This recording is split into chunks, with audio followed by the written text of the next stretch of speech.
আমরা যদি এবার এখানে এইটার অ্যারোতে ক্লিক করে যদি সিরিয়ালে ক্লিক করি, আমি যদি এখানে দেই 1, এখানে দেই যদি 5, তারপর ওকে দিব, 1 থেকে 5 চলো। আসসালামু আলাইকুম আমার প্রিয় শিক্ষিতারা, কেমন আছেন? আমি আল্লাহর রহমতে অনেক ভালো আছি। তো আজকে আমরা যে বিষয়টা নিয়ে কাজ করবো সেটা হচ্ছে কিভাবে সিরিয়াল করা যায়। তো আমরা অনেকভাবে সিরিয়াল করতে পারি, তারপরেও কিছু স্পেসিফিকভাবে আমার কিছু কোশ্চেন আমার কিছু স্টুডেন্ট আমাকে কিছু জিজ্ঞাসা করেছিল যে আরও কোনো ইজিভাবে স্যার সিরিয়াল নাম্বারটা দেওয়া যায় কি না। তো ওইটার প্রেক্ষাপটে আমি একটা ভিডিও বানালাম। তো আশা করি আপনাদের কাজে লাগবে। তো চলুন আমরা ভিডিওতে চলে যাই। প্রথমে আমি লিখবো 1, এখানে লিখবো 2, তারপর হচ্ছে দেখেন আমি দুইটাকেই সিলেক্ট করবো। সিলেক্ট করার পরে যদি আমি এই যে কর্নারে যাই, কর্নারে যদি আমি নিচের দিকে টান দিই, দেখেন সিরিয়াল নাম্বার হয়ে যাচ্ছে। আবার আমি যদি এখানে লিখি 1,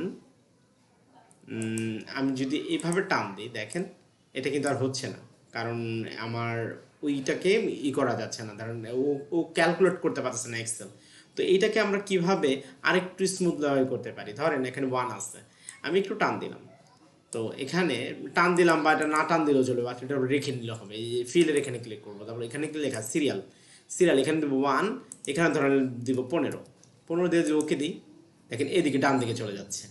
আবার আমি যদি নিচের দিকে নিতে চাই, ধরেন আমি এখানে 1 লিখলাম, আমি এদিকে নিতে চাচ্ছি, তাহলে সিলেক্ট করলাম, আমি যাব এখানে ফিলে, ফিলে যাওয়ার পর সিরিয়াল।